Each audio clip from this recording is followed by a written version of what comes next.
በኢትዮጵያ ወንጀል ሰርተው የሚፈቱ ሰዎች ድጋሚ ወንጀል ይሰራሉ 95% ይሆናሉ ይላሉ። እነዚህ ሰዎች ለወትሮ ማረሚያ ቤት ገብተው ይታረማሉ ተብሎ ሲጠበቅ እንዳለመታደል ሆነው የሚፈቱ ሰዎች በሙሉ 95% ወንጀል ይሰራሉ። ይሄ ምን ይነግራቸዋል?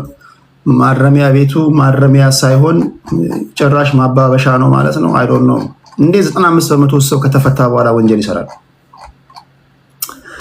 ሌላው በማህበራዊ ጉዳይ ላይ አስቸጋሪ ነገሮች ይፈጠራሉ ሁልጊዜ። አሁን ደግሞ በፖለቲካ ጉዳይም እንደዚሁ አዲስ አበባ ጉዳይ አጨቃጫቂ ሆኗል። አስቸጋሪ ነገር ነው ማይ ፍሬንድ። አንዳንዴ እንደ ሀገር ታወራላችሁ፣ ዞር ስትሉ ደግሞ እንደ መንደር የሚያወሩ ሰዎችን ታገኛላችሁ። እንዴት ያለ ቀውስ ውስጥ እንደገባን አላውቅም። የዓለም ነባራዊ ሁኔታ እየተቀየረ ነው እየመጣ ያለው። የዓለም ነባራዊ ሁኔታ እየተቀየረ ነው። እኔ አሁን የዓለም አቀፍ ፖለቲካ ቀን ማታ ጠዋት ማታ ሳነብም ወልጅ ነኝ። ያን አይቼ ወደ እናንተ ስመጣ እግዚአብሔር አምላክ ምን ውስጥ ነው የከተትከኝ ይላል። ሰው እንደ ሀገር እንኳን እያሰበ በማይችልበት ዓለም ላይ የኖርን አንተ አዲስ አበባ የማናት ትባባላለህ። ትልቅ መጨቃጨቂያ ርዕስ ነው። አዲስ አበባ የማንስ ብትሆን አዲስ አበባ የኔ ናት ከማለት በፊት አዲስ አበባ ውስጥ ምን አለ? ማይ ፍሬንድ እስኪ ፐርሰናል የሆነ ጥያቄ ልጠይቅህ። አዲስ አበባ ውስጥ ምን አለ? አመዶ ቤት አለ? ፎቅ አለ? አለህ ወይ? አዲስ አበባ ውስጥ ምንድን ነው ያለህ? አዲስ አበባ ውስጥ እንዴት ያለ ቀውስ ውስጥ እኮ እንደገባን አናውቅም። ቁርስ በልተህ ምሳ ማትደግም ሰውዬ አዲስ አበባ የኔ ናት ትላለህ። መጀመሪያ ቁርስ መብያ አለ? ወባ ብትታመም የምትታከምበት ገንዘብ አለ? ቤተሰቦች አፋጣኝ ገንዘብ ይፈልጉ ስጠን ቢሉ የምትሰጠው ገንዘብ አለ? አንድ ወር ከስራ ብትባረር ሊያበላህ የሚችል ገንዘብ አለ? እንዴት አድርጌ ልንገራቸው ጎበዝ? ገንዘብ ካለህ አዲስ አበባ ኒውዮርክ ያንተ ናት። ሳንቲም ካለህ ቶሮንቶ ያንተ ናት። አውስትራሊያ ያንተ ናት። ገንዘብ ካለ ማይ ፍሬንድ አለ ሳንቲም። ዛሬ አዲስ አበባ የህንዱ ናት፣ የፓኪስታኑ ናት፣ የባንግላዴሹ ናት። ቪላ ቤት ገዝተው BMW መኪና እያሽከረከሩ ውሃ እየረጩብህ የሚነዱት የውጭ ሀገር ዜጎች ናቸው። አመዱ ምንድነው አዲስ አበባ ላይ ያለ? እኔ ሁሉ ጊዜ የምጠይቀው ጥያቄ ነው። እኔ ንብረቴ ያለበት ነው የኔ። እኔ ኑሮ እንዴ ቁጥር 1 በግልህ ከችግርህ መውጣት ነው። ገንዘብ ስትይዝ እንዴት ሁሉም ዓለም ያንተ እንደሆነ ትረዳለህ። አሁን እኮ አንደርስታንድ ሁልጊዜ መናጢ ፖለቲካ ውስጥ ሲገባ አስቸጋሪ ነው። እኔ ቦልድሊ ነው የምነግራችሁ ማይ ፍሬንድ፣ ድህነት መጥፎ ነው።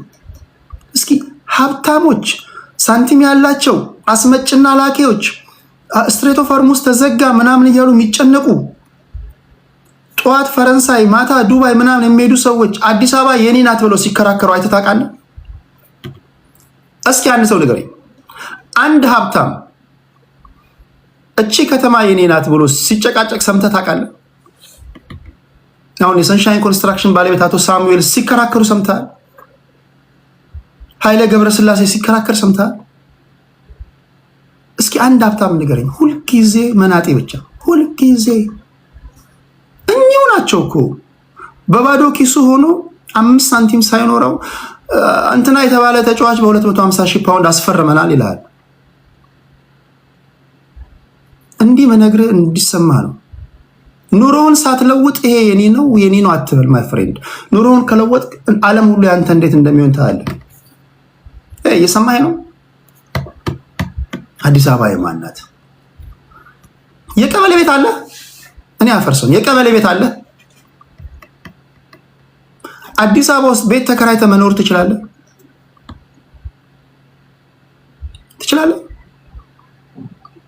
ከቤት አከራይ ጋር የቤት ክራይ ልክፈል አልክፈል እያልክ ድብብቆሽ የምትጫወት ሰውዬ ሶሻል ሚዲያ ላይ ተመጣና አዲስ አበባ የኛ ናት ትላለህ። መኪና አለ አዲስ አበባ ትነዳለህ መኪና።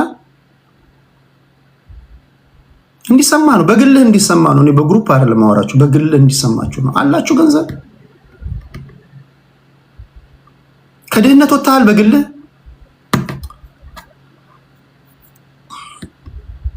በግል ከድህነት ካልወጣ አይደለም አዲስ አበባ የእናትህ ቤት ራሱ ያንተ ቤት አይደለም።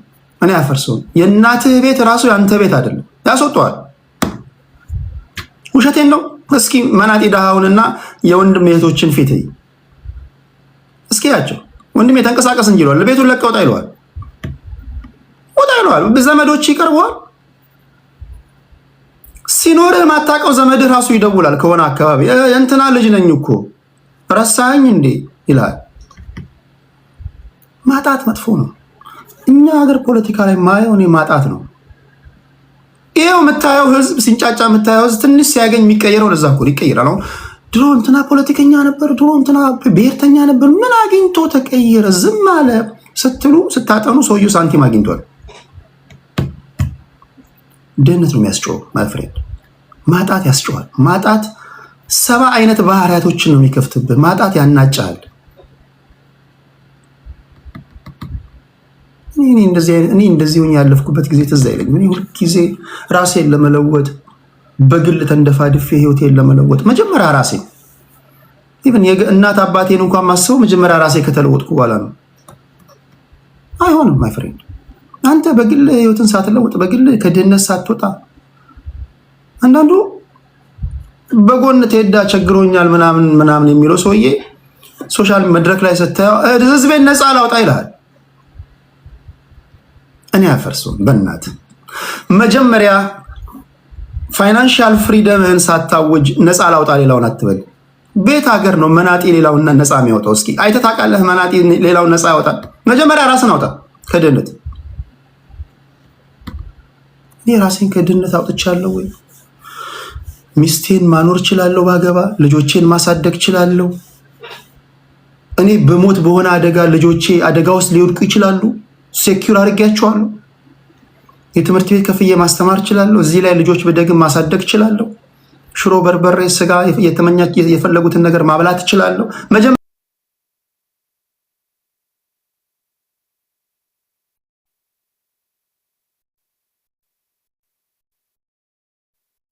የተናገርኩት ንግግር ልክ ነው ልክ አይደለም? እኔ ነው የምትመዝነኝ በንግግሬ ነው። እኔ የማንኪያ ብሔር በመሆኔ እሱ የማንኪያ ብሔር ሆኖ እንዴት እንዲናገረናል አትበል። ንግግሬ ልክ ነው ልክ አይደለም? መጀመሪያ በግል ከድህነት ውጣ። በግል ወጣል። ይሄ ነው መመለስ ያለብህ። እሺ ክብራትና ክብራን፣ ሀሎላ ሰለሞን ይመጣል። እናወራለን፣ እንወያያለን። 1 2 3 3 2 1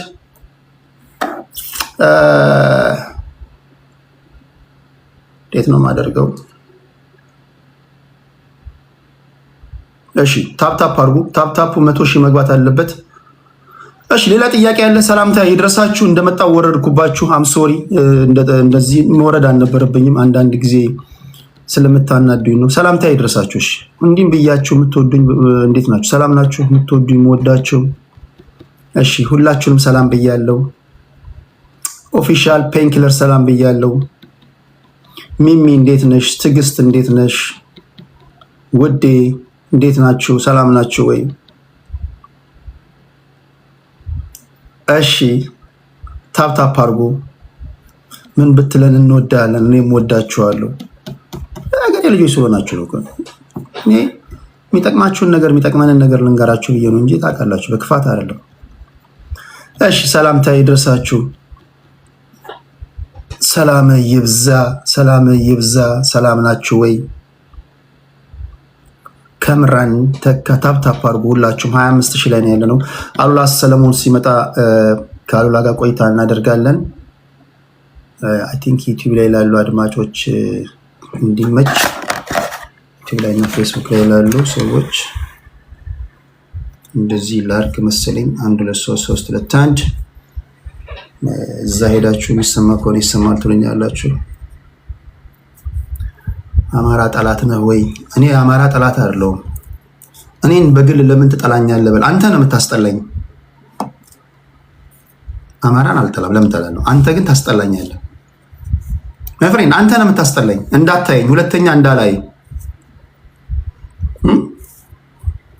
እኔ ወሬ በግል ነው። እሺ 1 2 3 2 1 ሰምተኛል ማይ ፍሬንድ። 1 2 ለምንድን ነው እኔን የምጠላኝ በለኝ፣ መልስላለሁ። ከዛ 1 2 3 3 2 1 1 2 3 3 2 1 1 2 3 እሺ አሉላ ሰለሞን ይመጣል። አሉላ ሰለሞን አንዳንድ ቁጥር ይጽፋል። አሉላ ሰለሞን ሲመጣ ንገሩኝ። አሉላ ሰለሞን ሲመጣ ንገሩኝ። ቴዲ የከምባታ ጥላቻ አለብህ ወይ? እኔ ከወደድኩ ምወድህ በግል ነው፣ ከጠላሁ መጠላ በግል ነው። እኔ ከምባታ የሀዲያ ጥላቻ አለብህ የጉራጌ አትበሉኝ፣ የኦሮሞ የስልጣይ አትበሉኝ። እኔ ጋይስ እኔን ለምንድን ነው የምጠላኝ ማለት አትችሉም እንዴ? እኛ አትበለኝ፣ እኔን በሉኝ። እኔ ግለሰባዊ ነኝ። እኔ ፍነግ ነኝ። ፍጹም ነፃነት ለግለሰቦች ብዬ ማሰብ ሰው ነኝ። እሺ ታፕ ታፕ አድርጉ። ኦኬ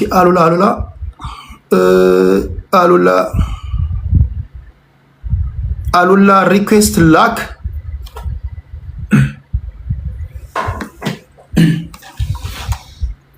እሺ እዚህ ልግባ።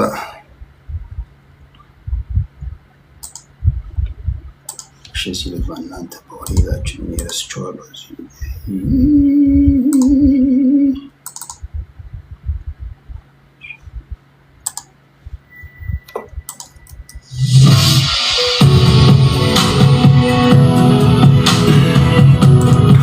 የስ ይህ የጭቁኖች ድምፅ ነው። ክብራትና ክብራን እንዴት ናችሁ? አማን ናችሁ ወይ? መጀመሪያ ቀድሜ መግባት የነበረብኝ እናንተ ጋር ነበር። አሉላ አለ? አሉላ ካለ ሲመጣ ነገሩኝ። አንዳንድ ቁጥር ጻፍ። አሉላ ለቲክቶክ አዲስ ስለሆነ አቆም። ስለዚህ ንገሩት። አንዳንድ ቁጥር አሉላ ሰለሞን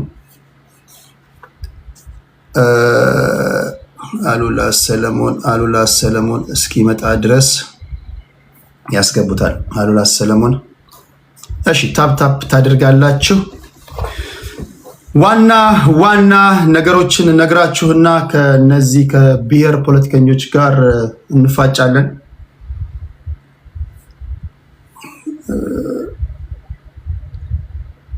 ብዙ ፖለቲካዊ ነክ ጉዳዮች አሉ። የጽንዶ ጉዳይ አለ።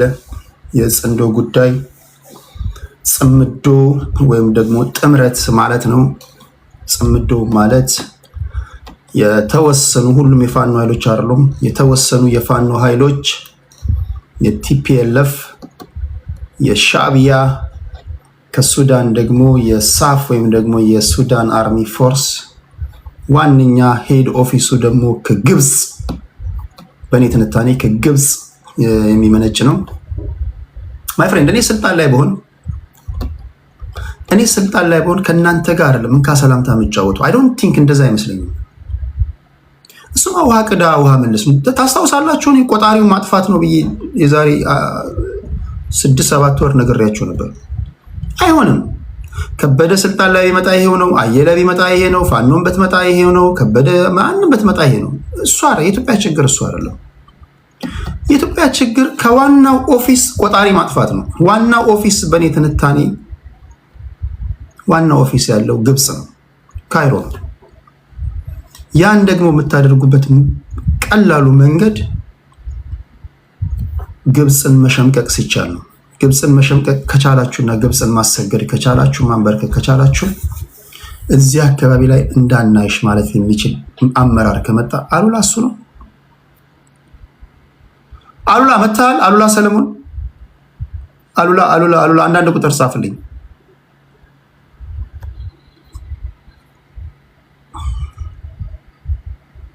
አሉላ እሺ፣ እንደዛ ነው። የጽምዶ ወይም ደግሞ ጥምረት በሚል ውስጥ የተሰበሰቡ ፖለቲከኞች በእኔ ትንታኔ ለምን ተጣመራችሁ ብዬ በጠይቃችሁ ምን እንደምትመልሱ አውቃለሁ። ሄዳችሁ የምትሉት አንድ ነገር ነው። ከዛ ባሻገር ግን በምን መርህ ተጣመራችሁ? ፖለቲከኛ ለምሳሌ ሚስትህን ለምን አገባሃት ካልኩ ሚስቴን ያገባኋት ባህሬን ስለምትረዳ፣ ጠንካራ ሰራተኛ ስለሆነች፣ ስለምትችለኝ ምናምን ብለህ ተዘረዝራለህ። ሚስትህን ለምን ፈታሃት ካልኩም እንደዛው። ለምን ተጣመርክ ስለህም ደግሞ በዚህ ምክንያት ብለህ ማስረዳት መቻል አለብን። ዝም ብለህ አረቄ ጅው አድርገህ መተህ ጽምዶ አትልም። ለእኔ ካልክ መጋመድ ትችላለህ፣ ግን ማስረዳት አለብን። ግልጽ ነው፣ ማስረዳት አለብን። ጠጅ ቤት ቺርስ ተባብለ ሁለት ሰው ወይም ደግሞ እዚህ ጋር ያሉ ቲክቶክ ላይ ያሉ ሰዎች ጌም ተጣምሮ ስለተጫወቱ ይሄ ጥምረት ወደ መሬት መውረድ አለበት ማለት የለብን። ምንድነው የሚያጣምድ? ማስረዳት አለብን። ያንተ የመታገያ አጀንዳና የተጣመርካቸው ሰዎች የመታገያ አጀንዳ ተመሳሳይ ነው? መጀመሪያ ያንተ የመታገያ አጀንዳ ምንድነው? ምንድነው ያንተ የመታገያ አጀንዳ? ምንድነው የነሱ የመታገያ አጀንዳ? ከዛ በኋላ ይመሳሰላል። አንተ ወደ ሰሜን ነው መሄደው እያልክ የተጣመርከው ሰውዬ ደግሞ መሄደው ወደ ደቡብ ነው እያለ ተቃራኒ ነገር ሆኖ ምንድነው የሚያጣምረው? አንደርስታንድ። የኛ ሀገር ፖለቲካ ምንድነው የሚባለው? ይሄ እውር ድንግዙ የጠፋ ነው የሚባለው። እውር ድንግዙ የጠፋ ነው። መርህ የሚባል ነገር የለንም። ለአንድ ፖለቲከኛ ፕሪንሲፕል በጣም አስፈላጊ ነገር ነው። ፕሪንሲፕል መርህ ያስፈልጋል። ፖለቲከኛ መርህ ደግሞ ሲኖረው ለመርሁ ታማኝ ይሆናል። አሉላ አለ፣ እየጠበኩ ነው። ክብራትና ክብራን፣ አሉላ ሰለሞን ጋር ነው ቆይታ የሚኖረን። እሱ እስኪመጣ እየጠበኩኝ ነው። መርህ፣ ያንተ መርህ ለመርህ ታማኝ እንድትሆን ያደርጋል። 1 2 3 4 ብለህ የጻፍካቸው ነገሮች ሊኖሩ ይገባል። አንድ ጊዜ እንዴት አድርጌ ልጻፍለት?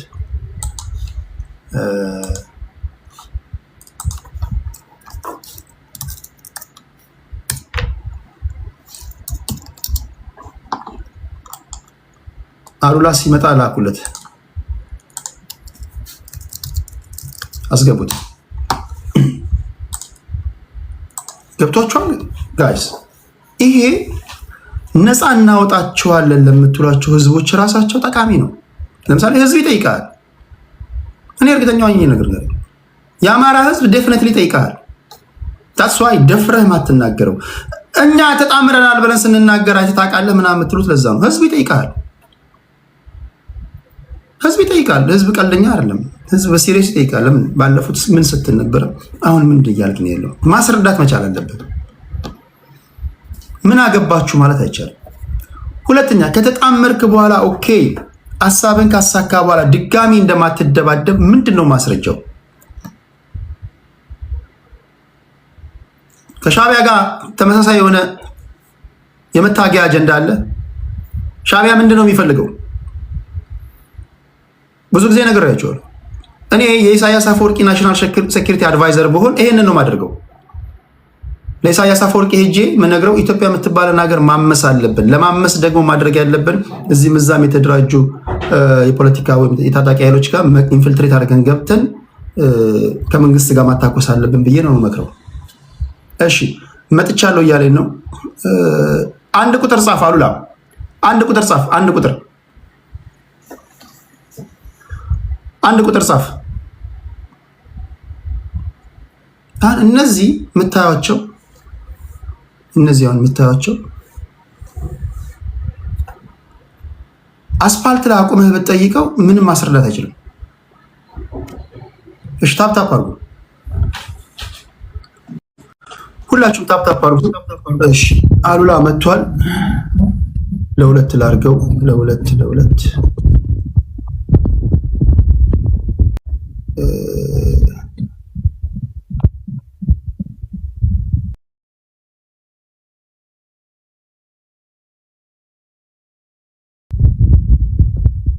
አሉላ እንዴት ነህ? ድምፅ ትንሽ ታፍኗል። ኦኬ አሁንስ? አሁን መጥቷል። እዚህ ይሰማችኋል? እዚህ ይሰማችኋል? እዚህ ላይ ያላችሁ ይሰማችኋል? ያሉላ ድምፅ 1 2 3 3 2 1 ይሰማችኋል? ከተሰማችሁ አንዳንድ ቁጥር ጻፉልኝ። አሉላ ሰለሞን ከዚህ ቀደም ተገናኝተናል ከነጀዋር ጋር በነበርንበት መድረክ ላይ ለቲክቶክ አዲስ ነው። ቲክቶክ ወጣቱ ህዝቡ ያለበት መድረክ ነው። ቴንክ ፊፊሻ። ቲክቶክን እንዴት አየው? እስኪ ከዛን ጀምር። መልካም ቴዲ፣ አመሰግናለሁ በመጀመሪያ ስለጋበዝከኝ። እንዲሁም ባለፈውም የነበረው ውይይት በመልካም ሁኔታ ነው የመራኸው። እጅግ ጨዋነት በተሞላበት ቅደም ተከተልና ስነስርዓት በጠበቀ ነበርና እሱን እጅግ አድርጌ ማመስገን ፈልጋለሁ። ምክንያቱም እንደዛ የሚካሄድ አይመስለኝም ነበር ውይይት። የመጀመሪያ ፓነል ውይይት የነበረ ያኔ።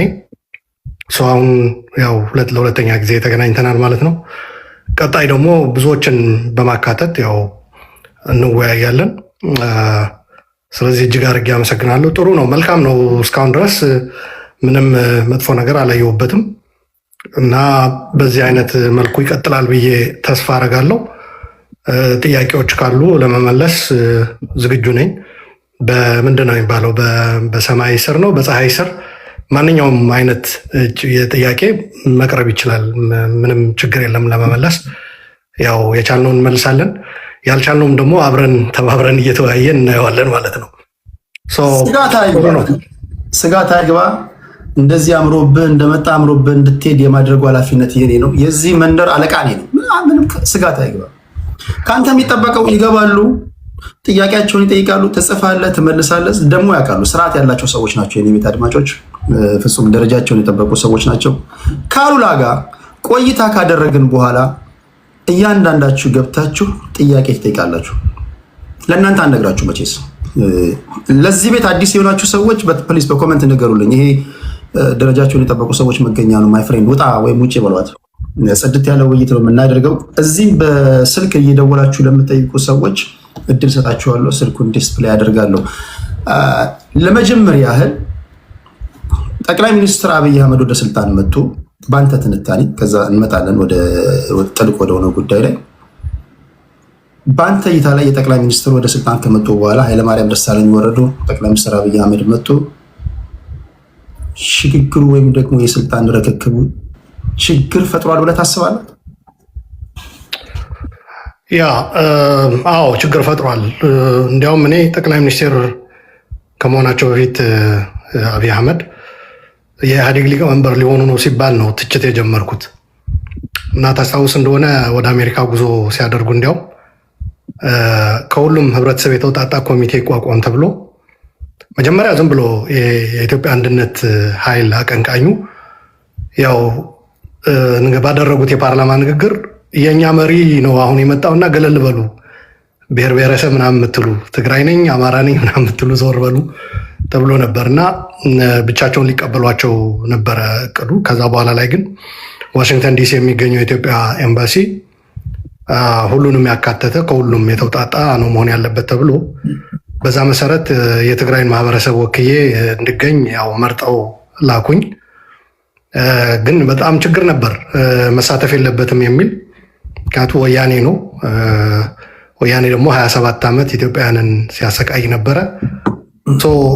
አትሊስት ትንሽ እስክንረጋጋ ገለል ይበሉልን ፊታችን ባይቆሙ ምናምን የሚል ነበር እና ማግለሉ ያኔ ነው የተጀመረው ወዲያውኑ። እና የኔ ደግሞ ምክንያት ነበራቸው።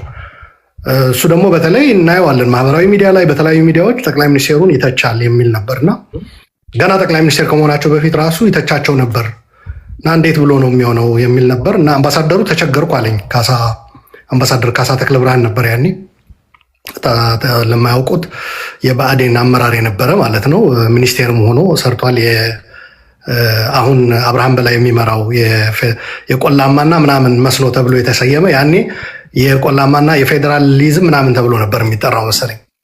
ከዛ በኋላ አምባሳደር ሆኖ ተሾሙ ወደ ዲሲ መጥቶ ነበርና እሱም ያው ብትወውስ አለኝ። ያው እኔማ በግል ከጠየቀኝ ደስተኛም አይደለሁም እዚህ ኮሚቴ ውስጥ ለመግባት። እንዳልከውም ሌሎችም እንዳሉት ጠቅላይ ሚኒስቴሩን እየተቸው ነው ያለሁት ከመጀመሪያው ጀምሮ። ግን እዚህ የተገኘሁት ማህበረሰቡ እሱ ወክለናል ብሎ በደብዳቤ አይደል ይመጣልህ አልኩት አምባሳደሩን። አዎ አለኝ። ሰው በደብዳቤ አንሱኝ፣ አንፈልገውም አንስተናል ይበሉ፣ በሌላ ይተኩኝና እለቃለሁ ስለው አይ ዝም ብለህ ለምን አትለቅም አለኝ። አይ እንደዛማ አይሆን፣ የሚተካኝ ሰው እኮ መመደብ አለበት አልኩት። ከዛ ዝግጅቱ እየተቃረበ ነበርና ባታበላሽብኝ አይነት ነበር ተባበረኝ የሚል ኢቭን እዛ ተገኝቼ ምን እንደምልም አይ ቲንክ ስጋት ነበረ መሰለኝ። ለማንኛውም ብዙ ችግር ነበረ። እነዚህ ሰንደቅ ዓላማ ይዘው ሰልፍ የሚወጡ ምናምን የዲሲ ግብረ ኃይል የሚባሉት ነበሩና በፍጹም እሱ መሳተፍ የለበትም። እና የኔ ጥያቄ አንድ ነበረ። ኢህአዴግን ትቃወሙት የነበራችሁ የተለየ ሀሳብ ስላላችሁ ስለሚበድላችሁ አይደል? አዎ። ሰውን የተለያየ ሀሳብ ሲመጣ ለምንድን ነው የምትቃወሙት ታዲያ? ተረኛ ጨቋኝ ለመሆን ነው እንዴ? እኔ ጭቆናውን መስሎኝ የታገላችሁት። ጨቋኙም ከሆነ የምትታገሉት ችግር ነው። ጭቆናውን ከሆነ ያው አሁንም ጭቆና አትቀበሉም ማለት ነው። እንደዛ የሚል ነበር። አንዳንድ በተቃውሞ ጎራ የነበሩትም አረ ልክ አይደለም፣ መብቱ ነው መሳተፍ አለበት የሚል ነበር። ለማንኛውም ተካሄደ። በውይይቱም ተሳተፍኩ። አንዳንድ ጥያቄዎቹም አዘጋጅቼ ነበር። ዲሲ ላይ ተከለከልኩ። ዳንኤል ክብረት ነበር የሚቆጣጠረው መድረኩን። እየመጡ በረድፍ እንትን ሲሉ እኛ የነበርንበት አጋጣሚ ዲፕሎማቶች እና የኮሚቴ አዘጋጁ ኮሚቴ አባላት የሆነው አንድ ቴብል ላይ ነበር። እዛ ላይ ስንደርስ የሆነች ልጅ ነበረች፣ ኑኑ የምትባል ዲሲ አካባቢ ነው የምትኖረው መሰለኝ። ኑኑ ዋቆ ካልተሳሳት ዳንኤል መታ ጆሮ ላይ ሹክ አለችው እና ጨርሰናል አለ። ከዛ ጠቅላይ ሚኒስቴሩ ንግግር ሲያደርጉ ሁላችሁም በማየቴ ደስተኛ ነኝ፣ አንዳንድ በሀሳብ የተለዩም እዚሁ እያየሁ ነው ምናምን ብሎ ወደ እኔ ዳይሬክሽን በኩል እንትን አለ። ከዛ የዲሲ አልፎ ኤልኤ ነበረ። ኤልኤ ሲካሄድም እንዲሁ በተመሳሳይ እዛም እድሉ አልነበረም። ሚኒሶታ ሲደርሱ ግን እነ ጃዋር ነበረ የማዘጋጀት እንትኑን የተረከቡት። እነሱ ደግሞ በብሔር ተዋጽኦ ሆኖ ለእያንዳንዱ ብሔር በቃ በኮታ ይሰጠዋል ተባለና የግድ ሊደርሰን ነው ማለት ነው። ከዛ የኔ ጥያቄዎች አልፈው ጠበቁት ጠቅላይ ሚኒስቴሩ። እዛ ላይ ታስታውሳለህ፣ የሆነች ልጅ ስትጠይቅ ይሄ የአንቺ ጥያቄ አይደለም የፖለቲካ ነጋዴዎች የሰጡሽ ነው አላት። እኔ ላይቭ እያየሁት ነበረ ኦኤምኤን ላይ። ልጅቷ ራሱ አሉላ ስም መጥራት ነው የቀራቸው ጠቅላይ ሚኒስቴሩ ብላ ነው። እና ጥያቄውም አይቼዋለሁ ፌስቡክ ላይ ተለጥፎ ብሎ እንትን አለ። ኢንፋክት ልክ ነው። ዲሲ እና ኤልኤ ስንቸገር ፌስቡክ ላይ ለጠቅላይ ሚኒስቴሩ ያዘጋጇቸው ጥያቄዎች ብዬ የራሴ ፔጅ ላይ ለጥፌው ነበር እና አይቼዋለሁ አላት። በጣም ተበሳጭቶ ነው። እና ምናልባትም ይሄ የፍቅር የአንድነቱ የመተቃቀፉ የሚለው እየቀረ በሌላ ስሜትና ትንሽ ኃይለ ቃል የታከለበት እየተተካ መጣ። ይሄ ምንድን ነው የሚባለው? ትሩ ከለር ይላሉ ፈረንጆች። ትክክለኛው መልክ እየወጣ መጣ እና ዋና አንድ 10 ምናምን ጥያቄ ወይም ወደ 20 ገደማ ነበር የተዘጋጀው። ግን ሁሉ መጠየቅ ስለማይቻል ልጅቷን የሰጠዋት 3 ነበር መርጬ የሰጠዋት። አንዱ ከኤርትራ ጋር የተጀመረው ግንኙነት የትግራይን ሕዝብ ያማከለ ቢሆን፣ ምክንያቱ አብዛኛው ድንበር ኢትዮጵያ የምትጋራው ከኤርትራ ጋር በትግራይ በኩል ነው። ይህንን አካባቢና ይህንን ማህበረሰብ ያላሳተፈ ከሆነ ዘለቄታ የለውም ሰላሙ የሚል ፋክት። በኋላ ሌሎችም የደገሙት ነው ነገሮች እየተበላሹ ሲሄዱ። አንዱ እሱ ነበር። ሁለተኛ ኢህአዲግ በእርሱ አመራር እየጠነከረ ነው እየተዳከመ ነው ያለው የሚል ነበር እና ሶስተኛው ደግሞ የፈነዳው ፈንጅ ነበረ የሰኔ 16 አስታውሳለህ። እዛ ላይ ጠቅላይ ሚኒስቴሩ ትንሽ በስሜት የቀንጅብ ምናምን እንደዚህ የሚል ንግግር በማድረጋቸው ምክንያት የትግራይ ተወላጆች ታርጌት ተደርገዋል እና ይሄስ እንዴት ያዩታል የሚል ነበርና በጣም ጠቅላይ ሚኒስቴሩ ተበሳጭቶ ልጅቷ አንቺ ወጣት ነሽ፣ ውብ ነሽ፣ እንደዚህ አይነት ነገር እንደዚህ የፖለቲካ ነጋዴዎች ያዘጋጁት ጥያቄ ተቀብለሽ መምጣት የለብሽም። ጥያቄው አይቼዋለሁ ፌስቡክ ላይ ተለጥፎ ያንቺ እንዳልሆነ አውቃለሁ ነው ባጭሩ። እና ሲመልሱም ከኤርትራ ጋር ስንዋጋ ማንን አማክረን ነበር እንደ ይሄድ ነው ጠቅላይ ሚኒስቴሩ ያኔ የነበረው መለስም ማለት ነው። ወሰነ፣ ሄደ፣ ተዋጋን። ኢህአዴግ አሁን ጠንክሯል ምናምን። ኢህአዴግ አሁን ኦሮሞ ሲመራው ነው ደከመ የምትሉት የሚል መልስ ነበረ። ያም በጣም ፖላራይዚንግ ነው። ልጅቷ ጥያቄዋ እንደዛ አልነበረም። ሶስተኛው ፈንጅ በሚመለከት የፈነዳው የሰኔ 16 ነው። ኦነግ ተብለው ኦልሬዲ በዜና ሰምተናል። ኦነግ ናቸው ያንን ያደረጉት ተብሎ ተነግሮናል። እና ከደሙ ንጹህ ነኝ ለማለት ፈልገሽ ነው ወይ ነው ያላት ልጅቷን በቀጥታ። ልጅቷ ራሱ የእንትኑ የወንጀሉ ተሳታፊ በሚያደርግ ያው የትግራይ ሰው እንደሆነች አውቋል። እንደዛ ከሆነ ከደሙ ንጹህ አይደላችሁም። የግድ ያፈነዳው አይደለም እኮ ሀሳብ የሰጠ ፋይናንስ ያደረገ ከኋላ ሆኖ የመራ ጭምር ነው የፈጸመውና በዚህ ሁሉም ተጠያቂ ይሆናል። ከደሙ ንጹህ ነኝ ለማለት ከሆነ አይደላችሁም የሚል ነበርና ልጅቷ ሚኒሶታ አሜሪካን ሀገር ነው የምትኖረው። ባንዴ የጉዳዩ ተጠያቂ ጨምሬ በጅምላ የመፈረጅ ነገር። ከዛ ሌላም ነበረ ደርግ የጣለው አይ ቲንክ ኢህአዴግ አይደለም ምናምን የሚል ነበር። እሱ ዲሲ ላይ ይመስለኛል። እና ትንሽ ውዝግብ ነበረ እዛ ላይ። ለማንኛውም እዛ ላይ ምልክቶች ታዩ። አስቀድሞ ደግሞ ጠቅላይ ሚኒስትሩ ጋር አብረውት ሲሰሩ የነበረ በተለይ ኢንሳ ላይ ሰዎች አቅ ነበር፣ ፐርሰናል የሚያውቁት ጓደኞቹ የትግራይ ተወላጆች አሉ። ኦፍኮርስ ግን እኔ ያናገርኩት ከትግራይ ውጭ የሆኑትን ነው። እና እዛ ላይም ያገኘኋቸው አስተያየቶች ጥሩ ስሜት የሚሰጡ አልነበሩም፣ ኮምፎርታብል የሚያደርጉ አልነበሩም። ትንሽ የመቀየም ተገፍቻለሁ የሚል ስሜት፣ ተበድያለሁ፣ ተባረሬያለሁ የሚል ስሜት እንዳለ እና እንደዛ ያደረጉኝ ትግራዮች ናቸው የሚልም ነበረው። ከዛ ደግሞ ኦቢኤን ላይ የተሰራ አንድ ዶክመንተሪ ነበረ። ጠቅላይ ሚኒስትርም የኢህአዴግ ሊቀመንበርም ከመሆናቸው በፊት የኦቢኤን የቦርድ ሰብሳቢ ነበሩ አብይ አህመድ እና በኦሮሚያ ደግሞ የመሬት ነው እንደዚህ ኃላፊ ነበሩ። ከዛ በኋላ ላይም አይ ቲንክ የኦህዴድ ጽህፈት ቤት ኃላፊ ተደርገው ተሾመዋል። ይሄ የሆነ የነበረው ከጠቅላይ ሚኒስትርነቱ በፊት ነው እና ኦቢኤን የሰራው ዶክመንተሪ በኦሮምኛ ነው። ኢንሳ መሬት ሰጥቶ ነበር በኦሮሚያ ውስጥ ማለት ነው ለሰራተኞች እና ያ መሬት የተሰጠው ሆን ተብሎ ለትግራይ ተወላጆች ነው የሚል መልእክት አለው ዶክመንተሪው ላይ እና ገበሬዎቹ ሄደው ሲቃወሙ ደግሞ ትግሬዎቹ በጥፊ ይመቷቸው ነበር ምናምን የሚል መልእክት እና ይሄ በጣም ያስደነግጣል።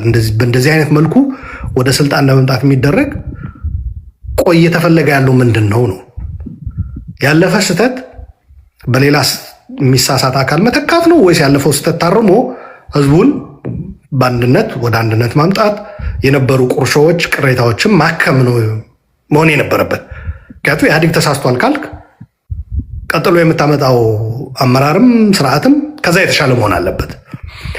የዛ አይነት ኦቢኤን ላይ የተመለከትን በኦሮምኛ ነበር፣ ግን የኦሮሞ ተወላጆች አግዘውን ትርጉሙ እንደዛ የሚል መልእክት ነበረው እና በጣም ያስፈራልም ያስደነግጣልም። እና በኋላ ላይ ሳጣራ ደግሞ ኢንሳ ያ መሬት የተሰጠው አብይ ጀነራል ተክለ ብርሃን እንግሊዝ ሀገር ለትምህርት በሄደ ጊዜ አብይን ነበር ወክሎት ሄደው እና አብይ ኃላፊነት ላይ ሆኖ ነው ያንን ደብዳቤ ጽፎ መሬት ይሰጣቸው ብሎ እንትን ያደረገው እና የሚመስለውም ባይ ዲዛይን ነው። በነገራችን ላይ ሌላ ብሔር አልተሰጣቸውም፣ ለትግራይ ተወላጆች ነበር እሱ ራሱ እንዲሰጣቸው ያደረገው እና እንደዚህ ነገሮች ጥሩ ስሜት የሚሰጡ አልነበሩም። በዛ ላይ በሽግግሩ ወደ ጠቅላይ ሚኒስትሩ ተመቶ ለውጥ ተባለ፣ እርቅና ሰላም፣ ፍቅር፣ አንድነት ተሰበከና ኦሎፈሰደን ግን በተለይ የሰኔ 16ቱን ፍንዳታ ተከትሎ የጥላቻ ንግግሮች በግልጽ መምጣት ጀመሩ። ከዛ ህወሓት አመራሮች ደግሞ አዲስ አበባን ጥለው ወደ መቀለ ሲሄዱ እንደምታውቀው መራራቅ ኮሚኒኬሽን መቆራረጥ ነው። ኮሚኒኬሽን ተቆራረጠ ማለት ጥርጣሬ ነው። ፖለቲካ ደግሞ ትረስት ቢልዲንግ በጣም ወሳኝ ነው በፖለቲካ። አሁንም ራሱ የፕሪቶሪያ ተከትሎ መምጣት ያልቻለው የትረስት ጉዳይ ነው ብዬ ነው የማምነው እኔ እና ያኔ ትረስት እየጠፋ ሄደ። ሻዕቢያ ደግሞ በሚገባ ክፍተቱን ተጠቀመበት። ዘሎ ያችው የትግራይ ተወላጅ የህወሓት አመራሮች የነበሩባት ቦታ ነው ወደ መያዝ የገባው። ጠቅላይ ሚኒስትሩ ኦኬ ደህንነቱ ኃላፊው ሰውዬ ቁልፍም ሳያስረክብ ጥሎኝ ሄደ፣ ስለዚህ የሆነ ነገር የተደገሰብኝ ነው እዛ ላይ የሚል ነው። ሞር የአንድነት ኃይሉ የአማራ ኃይሎችንና ሻዕቢያን የመያዝ ኢንፋክት ኦሮሞን የመያዝም አልነበርም። የተወሰነ መጀመሪያ ላይ ኦሮሞ አይችልም መምራት እያሉ ነው ምናምናም የሚል ናሬቲቭ ነበረ። በሂደት ግን የኦሮሞም እየለቀቀ ወደ ሻዕቢያና የአማራ ኃይልና የአንድነት በኋላ ኢዜማ ምናምን ግንቦት ሰባት ይባሉ የነበሩ እነ አንዳርጋቸው እነ ብርሃኑ ነጋ ጠቅላይ ሚኒስትሩ በሶስት ኃይሎች ላይ የመንጠላጠል ነገር አሳዩ። መሬት ተወስዶብናል የሚሉ የአማራ ኃይሎች በትግራይ ኢንፋክት በትግራይ የሚቆም አይደለም ሌላ ቦታ ይጠይቃሉ፣ ግን በዋናነት ያን ያቀነቅኑት የነበረ ራያና ወልቃይት የሚለው ነበር። እሱ አንዱ ነው። ሁለተኛው የህገ መንግስቱን ከፋፍሎናል የሚል የአንድነት ኃይል ግንቦት ሰባት ምርጫ 97 ላይ ተበድለናል፣ ተገድለናል፣ ታስረናል የሚል ሁለተኛ። ሶስተኛው ሻዕቢያ ነበረ። ሻዕቢያ ደግሞ እንደምታውቀው የባድመ ጦርነት ተብሎ በጥቅስ ግን ሌላ ምክንያት የነበረው በድንበር ምክንያት የተሳበበ እዛ ላይ ኢትዮጵያን አስተባብሮ ወያኔ አሸንፎኛል፣ ስለዚህ አሁን this is the moment ለመበቀል የሚል በረና እነዚህን ሶስቱ ኃይሎች አምጥተው ክፍተቱን ሞሉበት ጠቅላይ ሚኒስትሩ። የህወሓት መራቅም የራሱ አስተዋጽኦ ነበረው ልልፈልጌ ነው። በሂደት ምን ተፈጠረ ማለት ነው? መጠዛጠዝ፣ የቃላት ውርወራ ምናምን ተጀመረ። ኢንክሉዲንግ ማይሰልፍ ሁላችን የተሳተፍንበት መወራወር ተጀመረ። እዛ ሆነው እንተያያለን ይላል፣ በዚህኛውም ሳይድ እንደዚሁ ኧረ ይሄ ነገር በረድ ይበል ምናምን የሚሉ እንደነ ልደቱ እንደ ጃዋር ያሉ ፖለቲከኞች ደግሞ መጠላት ጀመሩ። በቃ ልደቱም ብዙ ዋጋ ከፈለ። በዛ ቀውስ ጊዜ አብዛኛው የኦሮሞ ፖለቲከኞች አጌንስት ነበሩ ከዚህ ከመጠዛጠዙ ሃርድ ላይ ያ እና ይህ ስታይ ያው ከጥያቄ ጋር ለማገናኘት እንደ ይሄ ነገር ጤነኛ ሊሆን አይችልም። ወደ ግጭት መግባታችን አይቀሬ ነው። ምክንያቱ ግጭት እንደምታውቀው በመራራቅ ይጀምራል። ከዛ የቃላት ወደ ኮሚኒኬሽን ብሬክዳውን ያጋጥማል። ከዛ ጤነማ የሆነው ኮሚኒኬሽን ተቋርጦ ይቆይና ከዛ በኔጌቲቭ በአሉታዊ የንግግር ልውውጥ ይተካል። እንደዛ ሆነ፣ መራራቁ ቀጠለ። በቃ ይሄ ሽግግሩ እንደተበላሸ በኋላ ላይ ደግሞ የኦሮሞ ተወላጆች አርቲስት ተገደለ፣ ሃጫሉ እሱን ተከትሎ ወደ እስር ቤት ገቡ። ይሄ የሆነ ያለው በነገራችን ላይ በመጀመሪያዎቹ ዓመታት ነው። በ2 ዓመት ምናምን ሰው እንዲህ ስንናገረው 8 ዓመት ሙሉ ሊመስለው ይችላል። ነው እዛ አልደረስንም ገና። የመጀመሪያዎቹ እንዴት አያቸው ስላልከኝ ነው። መጀመሪያዎቹ ላይ እንደዛ። ከዛ አገሪቱ ላይም ባለፈውም ገልጨው ነበረ በሰጠኝ መድረክ በውጭ ኃይሎች የመተካት ነገሮችን፣ ለምሳሌ የፍንዳታው በኤፍቢአይ ይመርመር ተባለ። ከዛ ቀጥሎ ሻዕቢያ መግባቱ ያው አቶ ኢሳያስ በሚሌኒየም አዳራሽ ኢሱ እየተባለ እየተጨፈረ ምናምን ተገባ። ከዛ ገቡ። አቶ ኢሳያስም መድረኩ ላይ የጋራ ጠላቶቻችን በጋራ እንመክታለን የሚል ንግግር አደረጉ። ይሄ በግልጽ መልእክቱ ለመቀለ ነው። ቲፒኤልኤፍ ጌም ኦቨር። እሱ መጀመሪያ ላይ ነው። መጀመሪያ ጥሪው የቀረበው አልጀርስ ተቀብለናል፣ ግንኙነት ይጀመር የሚል የአብይ መልእክት እንትናም አንዳርጋቸው ተልከው ሄደው አስመራ አድርሰው በይፋ በሚዲያ ከተደረገው በተጨማሪ አንዳርጋቸው እንደተፈታ በጠቅላይ ሚኒስትሩ ቤተመንግስት ጠርቶት እኔ ነኝ ያስፈታው ያለው። በነገራችን ላይ እሱ ስህተት ነው አይደለም። እኔ ነኝ ያስፈታው እንዴ! ይህ እኮ ትልቅ ውለታ ነው። እንዲያውም አስፈታው ብቻ አይደለም አይፈታም ብለው ህወሓቶች፣ በተለይ የደህንነት ኃላፊው እኔ ስልጣኔ እለቃለሁ የማትፈቱት ከሆነ የሚል እኛ ያኔ ስህተት እንደሆነ ይሄን እናውቃለን። አንዳርጋቸው አሁን ውሸት መሆኑን አረጋግጫለሁ ብሎ ተናግረዋል ሰሞኑን። እኛ ግን ያኔ እናውቅ ነበረ። እንደዛ አይደለም። እስረኞች ይፈቱ ተብለው ሁሉም ተፈተዋል።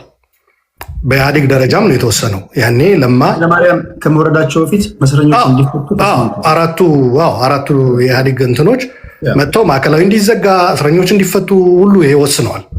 ኃይለማርያም ጠቅላይ ሚኒስትር እያለ ማለት ነው።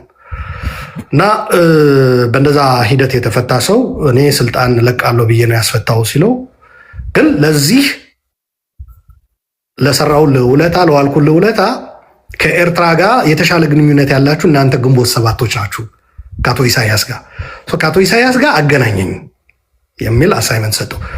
ይሄ አንዳርጋቸው የኤርትራ ማለት ከቤተመንግስት አግኝቶ ምን አወራችሁ ተብሎ በዜና በደዊ ሲጠየቅ ቢቢሲ ሃርቶክ ላይ ሚስጥር ነው አልነግርሽም ወደ ያወራ ነው አንድ ሰዓት ተኩል ምናምን ይሆናል። የማቀራረብ ሚሽኑን ሰጥቶኛል ብሏል። እሱ ሰጥቶኛል አላት። ሚስጥር ነው እያለ ግን የተወሰነ ነገር ተናግሯል። አልነግርሽም ሚስጥር መጠበቅ ስላለብኝ አላት። ግን እኔን ለማስፈታት ስራውን እንትን እንዳለ ሲላት ከምርህ ነው አለችው። ጭራሽ ስራውን ለመልቀቅ ስልጣኑን ለመልቀቅ ሁላ እና አቶ ኢሳያስ ጋር አቀራርበኝ ነው ያለኝ። ከዛ እኔ ይህንኑ ተቀብዬ ወደ ኤርትራ ሄጃለሁ ብሎ ተናግሯል። በኋላ ላይም በሌሎች መድረኮች እኛ ግንቦት ሰባቶች ነን ያስታረቅናቸው የሚል ነገር ነበር እና ይሄ ራሱ ስንሰማ ቢቢሲ ሃርቶክ ላይ ቀርቦ ሲናገር እኔ ይሄ ነገር እንዴት ነው አልኩኝ። ግንቦት ሰባት አስታራቂ የሆነበት ኢህአዴግ እኮ አለ ገና ያን ያልፈረሰም 4 ድርጅቶች አሉ። በመንግስትና በኢህአዴግ በገዢው ፓርቲ ታምኖበት የሚደረጉ ግንኙነቶች ቀርተው ግንቦት ሰባቶች ፋሲሊቴት የሚያደርጉት ግንኙነት ሮድማፑን ጽፈን ስትናል እኮ አዎ፣ በኋላ ላይ ሮድማፕ የሚባል ነገርም መጥቷል። ሮድማፕ እኛ ነን የሰጠነው አሉ የኛ ነው የሚል። በኋላ እንደሰማሁት ከሆነ አስመራ ደግሞም ዶክመንት አዘጋጅተው እንደሰጡ ተናግረዋል። ከዛ ጅዳ ላይ እና አቡዳቢ ላይ ተካሄደና ሌላው የጥርጣሬና ሽግግሩ መጥፎ እንደሆነ የሚያሳየው ምልክት ደግሞ ይሄ የተፈራረሙት ውል ምን እንደሆነ ውጭ ጉዳይ ሚኒስቴርም አላውቀውም አለ። ወርቅነህ ገበየሁም አያውቀውም። በኋላ ላይ የመጣውም ገዱም ደመቀ መኮንንም አያውቁትም። ፓርላማ ላይ ቀርቦም ውይይት ተደርጎበት አልጸደቀም። ዩዥሊ የውጭ ግንኙነት ሲደረግ ወደ ፓርላማ ይቀርባል። ተወያይተህ በዚህ በሴኪሪቲ፣ በኢኮኖሚ፣ በተለያዩ በቀጠናዊ ጉዳዮች እንዲህ ተስማምተናል ብለህ በዝርዝር ግልጽነት ያስፈልጋል። ያው ጠቅላይ ሚኒስትሩ መጀመሪያ እንደወጣ ታስታውስ እንደሆነ አይደለም የመንግስት የኢህአዴግ ስብሰባ ራሱ በላይቭ ነው የምናሳያችሁ፣ አቡክተን የተጋገረ ምናምን ሳይሆን የምናቀርበው በቀጥታ ስርጭት። ኢህአዴግ ብቻውን መክሮ ምናምን የሚያደርገው ነገር ካሁን በኋላ አይኖርም፣ ግልጽነት ይኖራል። ግን ሄደው አቡዳቢና ጅዳ ሄደው የፈረሙት በዩኤኢ እና በሳውዲ ያኔ ዩኤኢ እና ሳውዲ በነገራችን ላይ በኋላ እንመጣበታለን። ጥምረቱ አንድ ላይ ሆነው ነበር ከሻዕቢያና ከኢህአዴግ ከአብይ አህመድ ጋር ይሰሩ የነበሩት። ለማንኛውም ያ ደግሞ ጥርጣሬውን ከፍ እያደረገው ሄደ። ከዛ በኋላ የሰኔ 15 ሁኔታ ተፈጠረ። ሰኔ 15 አማራ ክልል ላይ አመራሮች ተገደሉ። በአዲስ አበባ ደግሞ ጀነራል ሰዓረ እና ጀነራል ገዛኢ አበራ ተገደሉ። ይሄ የባሰ መጠራጠርና እንትኑ እንትን ሄደ እና ትረስት በጎደለ ቁጥር እኔ መጀመሪያም ትረስት አልነበረኝም እንዳልኩ እነዚህ ነገሮች ሲታከሉበት ይሄ ነገር ተበላሽቷል የሚል ነገር ያዘ። ከዛ ምን መጣ? የእነ ሃጫሉ መገደል ተከትሎ እነ ልደቱ እነ ጃዋር ታሰሩ። ከፍተኛ የሆነ በኦሮሚያ ላይ ከፍተኛ የሆነ እንትን ተወሰደ፣ እርምጃ ተወሰደ። ሰዎች ተገደሉ። ኃይለኛ ብጥብጥ ተከሰተ። እስረኞችም ካሁን በኋላ ሳናጣራና ስም ምናምን የሚለው ቀርቶ የፖለቲካ እስረኞች በኢትዮጵያ ተፈጠሩ። የትግራይ ተወላጆች ከዛ በፊት ዶክመንተሪ ትግርኛ ተናጋሪዎች ተብሎ ወደ እስር ቤት ተወረወሩ። የሜቴክ በኮራፕሽን የደህንነት ሰዎች ደግሞ በሰብአዊ መብት ጥሰት እንዲህ አንጠለጠሉብን። ተክላይ የሚባል ፀጉሬን በጥይት አድርጎ ላጨኝ የሚል ስንት ቀን ነው። አንዱ ደግሞ ቁልቁል ተደፍቼ በህይወት ተገኘዋል። ሐኪሞች ስጠይቅ እኔ ያኔ ሜዲካል ዶክተር የሆነች አንዲት ትግራዊት እህታችን ስትነግረኝ የሰው ልጅ ከ3 ሰዓት በላይ ነው ምናምን እንደዚህ ነው ያለች። ሊቆይ አይችልም በህይወት እና አይሆንም ውሸት ነው ምናምን አለች። ለማንኛውም እንደዚህ አይነት ፕሮፓጋንዳዎች መጡ። ዘረፋ፣ ግድያ ሁሉ ለአንድ አካል ተሰጠ። በሀገሪቱ የተፈጸሙት ሁሉም አይነት በደሎች ተጋነውም ተጨምሮበትም ተከሽነው ዶክመንተሪ ተሰርቶ በ5 ሚዲያዎች እና ያኔ ህወሓት ብቻ ሳይሆን ስጋት ውስጥ የገባው እያንዳንዱ ትግራዋይ ስጋት ውስጥ ገባ። ትግርኛ ተናጋሪ አጠፋ ከተባለ በተለይ ደግሞ መንግስት እንደዛ ሊል ይችላል። ወደ ህብረተሰቡ ድምፅ ያለውን ጊፍት የምትሰጡ ሰዎች በተለያዩ ፕላትፎርሞች ስላለን ፕሊስ ከይቅርታ ጋር ቴንኪው። ለጊፍቱ ግን ሙዚቃ ምናምን ያለውን ባትሰጡ ቴንኪው። ፕሬዚዳንት ማሜ ከልብ አመሰግናለሁ። ቴንኪው ብራዘር። እሺ እና በመንግስት እንደዛ ከተባለ ዜጋ ላይ ሲወርድ አስበው እንግዲህ ተራው ዜጋ ላይ በቃ ዝም ብሎ መጥረጊያ የሚሸጥ የትግራይ ተወላጅ አዲስ አበባ ውስጥ መጥረጊያ ሸጦ መውለያ ሸጦ ህይወቱን የሚመራ ተጠርቶ አንተ የቀንጅብ ተብሎ በዛው በያዘው መጥረጊያና በእንትን መደብደብ ሆነ እና በቃ ሰው በቃ የትግራይ ተወላጅ ኢንሴኪሪቲ ይሰማው ጀመር። በየአካባቢው ግድያዎች ተበራከቱ። የሰው ልጅ በአደባባይ ራቆቱ ወጥቶ አይ ቲንክ የሻሸመኔ ይመስለኛል አስደንጋጩ የመጀመሪያው ተደብድቦ ተቀጥቅጦ ተገደለ። በዓለም ምድር ዓለም ከተፈጠረ ጀምሮ አይተን ማናውቀውን ጭካኔ ያየን። እና እነዚህ ነገሮች ስትይዝ ስታስብ በቃ ይሄ ነገር ጨንግፏል። የጠቅላይ ሚኒስቴር አገሪቷን ወደ ተረጋጋ፣ ወደ ሰላም፣ ወደ አንድነት እንዳለው ወደ ፍቅር ብዙ ተሰብኳል። አይደለም ይህን ያለ ነው። ኢንፋክት ወደ መተላለቅ ነው። በተለይ ደግሞ እዛ ጋር ትመጣለህ። ተራ በተራ እንትን እያለው ሂድ እና በዛ ነው ያየሁት ልል ፈልጌ አንደርስታንድ። ኃይለማርያም ደሳለኝ 6 ዓመት ኢትዮጵያን አስተዳደረ። የተፈጠረው ነገር ሆነ። መጨረሻ ላይ እና አቶ በረከት ስምኦንም እንዳሉት እቺ ሀገር በኃይለማርያም ደሳለኝ አይነት ሰው በመመራቷ በጣም አዝናለሁ አሉ። ከህገ መንግስቱ ድራይቭ የሆነ ስልጣን እንዳለው እንኳን አያውቅም ብሎ የተናገሩትን ንግግር እናስታውሳለን። ሲቪል ዲስኦቢዲየንስ በሁሉም ክልሎ የተነሳ እንደምታውቀው ነው። በኃይለማርያም ደሳለኝና በአብይ አህመድ መካከል ያለው ልዩነት ምንድን ነው? ኃይለማርያም ደሳለኝ በኋላ ላይም እንደተገለጸው አይ ዶንት ቲንክ ፉሊ የራሱን ስልጣን ኤክሰርሳይዝ ያደርግ ነበር የሚል ግምገማ የለኝም። አሁን እዚህ ህወሓትና የትግራይ በያዝ እዚህ ላይ አይሰራም። አናሊሲስ እና ገለልተኛ የሆነ ነገር ለማየት ከተቀመጥን ማለት ነው። 6 ዓመት ከመለስ ሞት በኋላ ኢህአዴጎች ክራይሲስ ውስጥ ነው የገቡት። ዴይ ዋን አንድ ሁሉም በመለስ ኃይለኛ ቁጥጥር ስር የነበረ መለስ ሲሄድ እኔ ከማን አንሼ ነው የሚል በተለይ 3ቱ ድርጅቶች ገፍቶ መጣ። ከ3ቱ ድርጅቶች ደኢህዴን ያው ለስለስ ያለ ነበረ፣ ደቡብ ላይ የነበረው 2ቱ በኦሮሚያን በኦህዴድ እና በብአዴን በኩል ሁለቱም ወደ አንድ የመቀራረብ እንደገና ደግሞ ቲፒኤልኤፍን የመገዳደር በየክልላቸው ወጣቶችን በተለይ ማስተር ፕላኑን ተከትሎ ኦሮሚያ ላይ የኦሮሞ ፕሮቴስት 2014 የተጀመረው ከዛ ደግሞ በኋላ ላይ ደግሞ የአማራ ክልል ላይ የፋኖ ተቃውሞ መጣ። ሬሌቲቭሊ ደኢህዴን ለስለስ ያለ ነበረ እንትኑ ከ3ቱ። ለማንኛውም ደኢህዴን በጠቅላይ ሚኒስትርነቱ እንዲህ ተደረገ። የመለስን ምክትል ስለነበረ ኃይለማርያም ያው ምክትል ስትመርጠው ተሳስቻለሁ ካላልክ ለጠቅላይ ሚኒስትር ወይም ሊቀመንበር ስታደርገው ተሳስቻለሁ ልትል አትችልም የሚልም ክርክር ነበራቸው በመካከላቸው በህወሓት በኩል። ምክንያቱም ኃይለማርያም ለምን አመጣችሁት ሲጀመር የሚል ጭቅጭቅ ተነሳና በመለስ ጊዜ እስከ ምክትል ጠቅላይ ሚኒስትርነትና ምክትል ሊቀመንበርነት ከመጣ መለስ ከሄደ ውጭ ጉዳይ ሚኒስቴርም ጨምሮ ከመለስ መሄድ በኋላ ህገ መንግስቱም ሲጀመር ኢን ዘ አብሰንስ ኦፍ ዘ ፕራይም ሚኒስቴር በተለያዩ ምክንያቶች ፕራይም ሚኒስቴሩ ባይኖር በአንቀጽ 72 ይመስለኛል ካልተሳሳትኩ ወይም 70 አካባቢ ጠቅላይ ሚኒስቴሩን ተክቶ ይሰራል ነው የሚለው ዴፒቲ ፕራይም ሚኒስቴሩ። እዛ ላይ ኃይለማርያም ትክክለኛ ምርጫ ከነበረ በኋላ ላይ በሊቀመንበርነትና በጠቅላይ ሚኒስቴርነት ትክክል አይደለም ሊባል አይችልም። ምክንያቱም በህወሓቶች ማጎራ እንደዛ አይነት ቁርቁስ እና ውዝግብ ተፈጥሮ ነበረ። በተለይ መለስ ሌጋሲ እናስቀጥላለን የሚሉ በአዜብ እና በአባይ ወልዱ የሚመራው የኢህአዴግ የቁልቁሎት ጊዜ ጉዞ የሚለው ቁልቁለት የሚለው የብርሃነ ጽጋብ መጽሐፍ ቢያነቡት ተመልካቾች ብዙ ይጠቀሙበታል። ምንድነው የተፈጠረው ከመለስ በኋላ የሚለው በኢህአዴግም በህወሓትም ቤት ምን ተፈጠረ የሚለው ማለት ነው። 3ቱ ከማንም አናንስም የሚል ፉክክር መጣ። ህወሓት የስ ሊቀመንበርነቱና ጠቅላይ ሚኒስትርነቱ አልፈልገውም 21 ዓመት መርቻለሁ ሌላ ይምራ የሚል በይፋም የተነገረን በኢህአዴግ በሚዲያም የተነገረን ህወሓት ጠቅላይ ሚኒስትርነቱና ሊቀመንበርነቱ የማይፈልግ ነገር ግን እሱ የሚያዘው ጠቅላይ ሚኒስትርና እነሱ የሚያዙትና የሚቆጣጠሩ ጠቅላይ ሚኒስትር መፈለጋቸው አልቀረም። በዚህ ረገድ ህወሓት የሚያዘው ማለት ነው። ደመቀ ነበረ፣ ሽፈራው ነበረ፣ ከዛ አብይ አህመድ ነው ያለው። አብይ አህመድ እሱ በኋላ ላይ እንመጣበታለን። አሁን የኃይለማርያም አመጣጥ ነው እያወራን ያለው። በኋላ አብይ ለማምጣት የተሄደበት ነው አሁን ያነሳው። ለማንኛውም እዛ መጽሐፉም ላይ በግልጽ ተቀምጧል።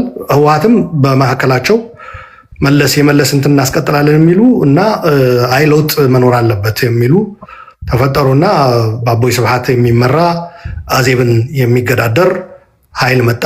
35 ቀን ስብሰባ አደረጉ ምናምን። በእንደዚህ አይነት ሁኔታ በነበሩበት ነው ይህንን ቶፒክ ያነሱት። ኃይለማርያም ወዝናት ፊት ሲጀመር ኃይለማርያም ማምጣታችን ወዘ ምስቴክ የሚል መጣና ኃይለማርያም አሁን ነው እንደ ስተት የሆነው ያኔ መለስ በህይወት እያለም እኮ ኢህአዴጎች ራሳችሁ በምክር ቤት በሰጣችሁ ድምፅ እኮ ከመለስ ቀጥሎ ኃይለማርያም ነው ድምፅ ያገኘው። በዛ ነው ምክትል የሆነው። ያኔ ያላስቆማችሁት ስተት አሁን ለመገዳደሪያ እንዴት አመጣችሁት የሚል ነው። ሌላኛው ገጽታ በኢታማዦር ሹሙና በደህንነት ኃላፊው የተፈጠረው ልዩነት ነው። ደህንነት ኃላፊው አጥንቶ መርምሮ በሳሞራና በጌታቸው አሰፋ መካከል የተፈጠረው ነው። ኢንፋክት በኋላ ኦህዴዶችም ሌላውም ይህንን በደንብ አድርጎ ተጠቅሞበታል። ወደ ስልጣን የመጡት ሰዎች ከኃይለማርያም በኋላ ማለት ነው። እና በሳሞራና በጌታቸው አሰፋ የነበረው መካረር በጣም ከፍተኛ ነበር እና ደግሞ ይሄ ቅድም ለገለጽኩልህ በህወሓት የተፈጠረው አሰላለፍም ራሱ የቻለ እንትን ይሰጣል ምስል። ምክንያቱ ሳሞራ የዛኛው መለስ ሌጋሲ የሚለው በነ አዜብ ሳይድ ነው። ጌታቸው ደግሞ በነ አቦይ ስብሐት በኩል ይሄ የመለስ ሌጋሲ የሚለው ኃይል መቀየር አለበት የሚል ሳይድ ነው። መቀለ ተገማግመው ሲመጡም ያው አዜብ ተሰናበተች። የነ አቦይ ስብሐት ቡድን አሸናፊ ሆኖ ወጣ ማለት ነው። እነ ደብረጽዮን እነ ሞንጆሪኖ መጡ። በዚህ የተነሳ ኃይለማርያም ላይ ውርጅብኝ በዛ። ኃይለማርያም ወዝና ፊት የሚል ማለት ነው እና ለማንኛውም ኃይለማርያም ወዝና ፊት ኤንድ ኬፓብል ቱ ሊድ ኢህአዲግም ጠቅላይ ሚኒስትርነቱንም የሚል ግምገማ አድርገዋል ልፈልጌ ነው። ኃይለማርያም ሪዛይን ከማድረጉ በፊት ነው ይሄ 6 ዓመት ሞር ኦፍ ኮንትሮል የሆነ ማኔጅድ የሆነ ፕራይም ሚኒስትርነትና ሊቀመንበርነት ነበረ እና ይሄ ወደ ምን ወሰደ? በህወሓት መካከል ከነበሩት ልዩነቶች አንዱ ሆኖ የወጣው ይሄ የኃይለማርያም ጠቅላይ ሚኒስትርነት ጉዳይ ነበር። ዊ ወር ሮንግ የሚለው ማለት ነው። በሂደት ለማንኛውም በጌታቸው አሰፋና በሳሞራ መካከል የነበረው ሽኩቻ በኋላ የኦሮማራ ተብሎ የመጣው በነገራችን ላይ ብዙ ሰው ጽምዶ አሁን የተፈጠረ ምናምን ይመስላል። ጽምዶ እኮ በየቦታው ተፈጥሯል። በየጓዳው ጎድጓዳው በየክሽኔ ሳይቀር የተደረጉ እና የብአዴንና የኦህዴድ አንዱ ጽምዶ ነበረ። ኦሮማራ ተብሎ መጣ። በውጭ ያሉትም ጭምር ናቸው ኢንፋክት ይህንን ነገር የገፉበት። አይ ቲንክ ያሬድ ጥበቡና ጀዋር ይመስሉኛል ሀሳቡን እንትን ያደረጉት በአንድ መድረክ እንደዛ ሲሉ ስለሰማው ነው። አዎ ኦሮማራ እዚህ ነው የተጠነሰሰው ሲሉ ሰምቻለሁ። እና ብአዴንና ኦህዴድን በመያዝ 90 ከኢህአዴግ ምክር ቤት 180 ነው ያለው 45 አራቱ ድርጅቶች 180 ነው። 90ውን ሴኪዩር ማድረግ ይቻላል የሚል ሂሳቡን ወደ ማስላት ነው የገቡት። ህወሓት 35 ቀን ተሰብስቦ እዛም 17 ቀናት አዲስ አበባ ላይም ሲዳረቁ ለምን ወደ ድምፅ አንሄድም ነበረ የሚሉት። በዛ ላይ ኃይለማርያምም በገጠመው የመከዳት ስሜት የሚመስል ያው የራሱን የደቡብ የተወሰነ ኃይል ይዞ ወደ ኦሮማራ ወደ ብአዴንና ኦህዴድ የፈጠሩት 90 ድምፅ 10 ምናምን ቢሰጣቸው እንኳ 100 ምናምን አግኝቶ አብይ ጠቅላይ ሊቀመንበር ይሆናል ማለት ነው። ወደዛ አይነት ስሌት ነው የገቡት። ኦሮማራም መያዝ የኃይለማርያምን ኃይል እዛ ላይ መጨመር። ኃይለማርያም የዛ አይነት ፌት ነው ያጋጠመው ልልህ ፈልጌ ነው። በሂደት በእንደዛ አይነት ሁኔታ እየተንከባለለ መጥቶ መጨረሻ ላይ ህወሓቶችም በዚህ በስብሰባው በ17 ቀኑም በምኑም በግምገማውም ምንም የሚለወጥ ነገር እንደሌለ እያወቁ ሄዱ። ምክንያቱም ኦህዴድ ብአዴን ጨርሰዋል ኦልሬዲ። በዚህ በኦሮማራ ጥምረት 90 ድምፅ ይዘናል ተከፍቷል ከተባለው ኃይለማርያም የተወሰነ የደቡብ ድምፅ ተይዞ ከተመጣ በቂ ነው። ስብሰባ ይደረጋል። እዛ ስብሰባ ላይ አብይ ይተቻል፣ ይገመገማል። ጥቆማም ወደ መስጠት ሲገባም ከፍተኛ የሆነ ውርጅብኝ ነበረ። ወደ 40 ምናምን ነጥብ ቀርቦለታል። በነገራችን ላይ አብይ ኬዞች ጥፋት ተብሎ ማለት ነው። ጠቅላይ ሚኒስቴር መሆን አይችልም፣ ሊቀመንበር መሆን አይችልም፣ ብቁ አይደለም በሚል ማለት ነው። ይሄ በዋናነት ያመጡት ህወሓቶች ነበሩ። ስፔሲፊክሊ ደግሞ ጌታቸው አሰፋ ኤንድ አባይ ነፍሶ ይህንን ነገር አቅርቧል። አስመላሽ ወልደስላሴ ማለት ነው። በዚህ በሂደት ግን ብአዴኖችና ኦህዴዶች ለምን ወደ ድምፁ አትወስዱንም? ምክንያቱም እነሱ ጨርሷል። ይህ ሁሉ ነገር የሚደረገው እንደማያስቆማቸው ከዛ በመሀል ህወሓት ሌላ ኦልተርኔቲቭ ለማምጣት ከኦህዴድ አባዱላንም አፕሮች የማድረግ ነገር ነበረ። የአባዱላማ ልክ ቁጥር 2 ኃይለማርያም መፍጠር ነው ተብሎ ትችት መጣበት። 2 ቁጥር ኃይለማርያም ልታመጡ አትችሉም የሚል ነገር መጣ። ለማንኛውም ለምን ወደ ድምፅ አንሄድም ተባለ። ምክንያቱ በቃ ምንም የምትለውጡት የምታስተካክሉት ነገር የለም እዚህ ላይ። ወደ ድምፅ ሲኬድ ጥቆማ መጀመሪያ ተባለ። ህወሓት ሽፈራው ሽጉጤን ጠቆመ። that was a big mistake። ምክንያቱ ሽፈራውና ኃይለማርያም የራሳቸው ፍጥጫ አላቸው። ሽፈራውን ስትጠቆም የደቡብ ድምፅ ለሁለት ነው የምትከፍለው። ኮምፕሊትሊ የደኢህዴን ማለት ነው። ሶሪ ለሁለት ነው የምትከፍለው። ከ45ቱ የተወሰነ አብይ ያገኛል። ከዛ ብአዴንና ኦህዴድ ደግሞ በኦሮማራ ወስነው መጥተዋል። ኦልሬዲ they have decided ምንም ሊቀየር አይችልም። ከውጭ ያሉትም ይህንኑ ነው የሚመክሯቸው። የብአዴንና የኦህዴድ 90 ያዙ፣ ከዛ የተወሰነ ከጨመራችሁ ጠቅላይ ሚኒስቴሩቱ የኢህአዴግ ሊቀመንበርነቱ ሰኪዩር ይደረጋል የሚል ነበር። በእንደዚህ አይነት ሁኔታ አይ ቲንክ ዓለም ይመስለኛል ሽፈራውን የጠቆመው። ህወሓቶች they were not like well versed ይህንን ነገር ለማድረግ ተነጋግረው ተዘጋጅተው ከሌን እንጠቁማለን የሚል ነገር አልነበረም። ብአዴኖች ደግሞ ለክፋት ደብረ ጽዮንን ጠቆሙ። የህወሓትንም እንትን ድምፅ ለመከፋፈል ነው ደብረ ጽዮንን ጠቆሙ። ምክንያቱም ህወሓት ኦልሬዲ እኛ አንፈልግም ብሏል። ደብረ ጽዮንን በቃተውኝ እኔ አልፈልግም ብሏል። ግን አላማው አይ ቲንክ ጽጌ የሚባል በኋላ ብአዴኖችን የአማራ ብልጽግናን በሙስና ሲከስ የነበረ ጽጌ የሚባል ነበረ ሰው የማዕከላዊ ኮሚቴ አባል የብአዴን ነው የጠቆመው። 2 ድምፅ ነው ያገኘው። ሽፈራው የተወሰነ የደቡብ እና የህወሓት አገኘ። ግን ኢትስ ሚኒንግለስ ቢያገኝ 50 ምናምን እንደዚህ ነው መሰለኝ የሚመጣው። 40 ምናምኑ የህወሓት እንዳለ ወደ ሽፈራው ከሄዱ ምክንያቱም ህወሓቶች የራሳቸው የጠቆሙት ድምፅ ሊለፍጉት አይችሉም። በቃ ኦልሬዲ የህወሓት ሰው ጠቆሞታል፣ ሽፈራው ተብሏል። ለሱ ነው ድምፃቸው የሰጡት። በዚህ መሀል ግን አንድ ለረሳው ማልፈልግ የደመቀ መኮንን ሂደት ነበረ። ደመቀ ወደ ሊቀመንበርነት ሊወዳደር ከሆነ የግድ ልክ እንደ ኃይለማርያም ከምክትል ሊቀመንበርነት መውረድ አለበት። እሱም ሪዛይን አድርጌያለሁ ማለት አለበት። ያ ማለት ነው ምርጫው 2 ነው ማለት ነው፣ ለሊቀመንበርነትም ለምክትልም። ያኔ ሊቀመንበርም ይወዳደራል ደመቀ፣ ከፈለገም ለምክትልነትም ይወዳደራል ከለቀቀ በኋላ ማለት ነው። ለማንኛውም አይ ቲንክ ለሊቀመንበርነት ምክትልነቱማ ኦልሬዲ በእጁ ነው ያለው፣ ለሊቀመንበርነት ይወዳደር። ደመቀ አይ ምክትልነት የማጣ ከሆነማ እዛው ቀጥላለሁ አለ። ብዙ ሰዎች ደመቀ ተባብሮ ነው እንደዚህ ምናምን ነው he doesn't want to lose ምክንያቱም ከዛ መውረድ አለበት። ደግሞ በረከት ከለከለኝ በሴራ በረከት አስከለከለኝ ነው የሚል ነገር። ዋናው ነጥብ እኔ ባገኘሁት መረጃ ከምክትል መውረድ አለበት ለሊቀመንበርነት ለመወዳደር። ምክትል ሆነማ ለሊቀመንበርነት አትወዳደርም እዛው እያለ ሳትወርድ። እዛው ቀጠለ። የብአዴን 45 ድምፅ ወደ አብይ ሄደ ማለት ነው። ምን ጥያቄ ነው? ኦህዴዶች አብይ ጠቆሙ። ሌላ ጥቆማ ኦህዴዶች ላይ ከሌላ ሲመጣ ተከላከሉ። አይሆንም አሉ። ከመጀመሪያው ጀምሮም በደንብ አጥንተውት ነው የገቡት። ህወሓት ሌላ የኦህዴድ ሰው ሊያመጣ እንደሚፈልግ አብይን ትቶ የሚል ማለት ነው። ለማንኛውም ጉዳዩ በዛ ተገባደደ። የልዩነቱ ግልጽ ሆኖልሃል ብዬ አስባለሁ። ኃይለማርያም የመጣበት ሂደትና ኃይለማርያም መለስ ሲያርፍ የተሻለ አማራጭ ተደርጎ ተወሰደ። ምክትልም ስለነበረ ወደዛ መጡት። ለህወሓትም ምቹ ነበር።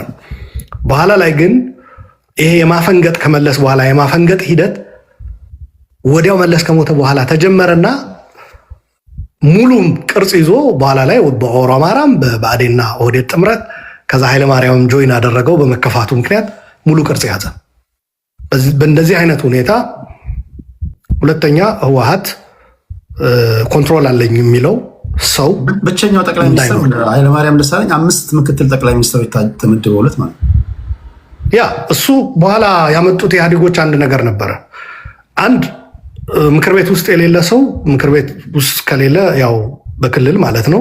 እንዲሁም በሌሎችም አይ ቲንክ በከተማ ምክር ቤትም ይመስለኛል በምክትል ምናምን ማዕረግ ምናምን ብሎ ማምጣት ተጀመረ።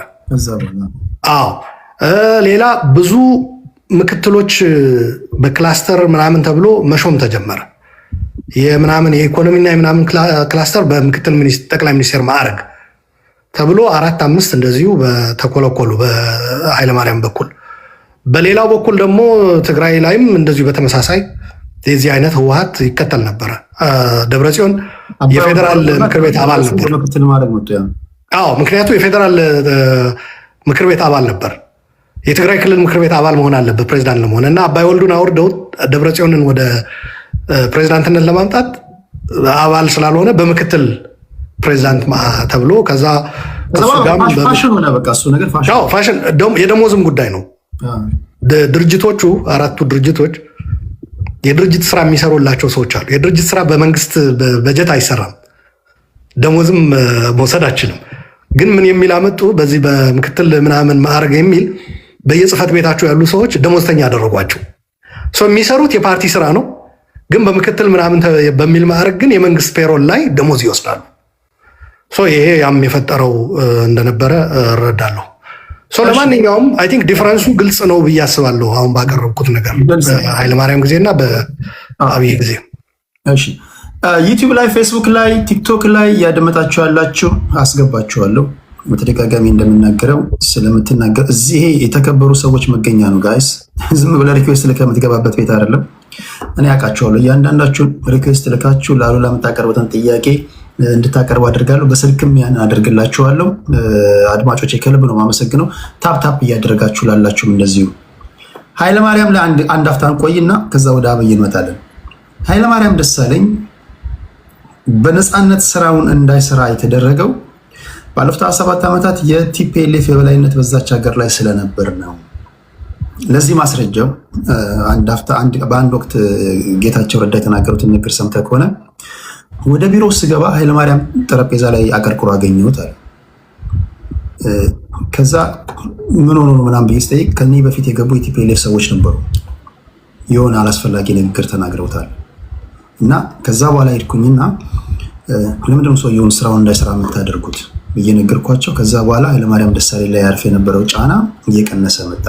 ይህን ንግግር ስንወስድ የቲፒኤልኤፍ ሰዎች ከሌሎቹ ከባዴን፣ ከኦህዴድ፣ ከደኢህዴን ሰዎች በተለየ ሁኔታ ጠቅላይ ሚኒስትሩን እንደፈለጉ ጫና ማሳደር የሚችሉ ከሆነ ባለፉት 6 ዓመታት ኃይለማርያም ደሳለኝ በአግባቡ ስራውን እንዳይሰራ የቲፒኤልኤፍ የበላይነት አልነበረም ብለህ ታስባለህ?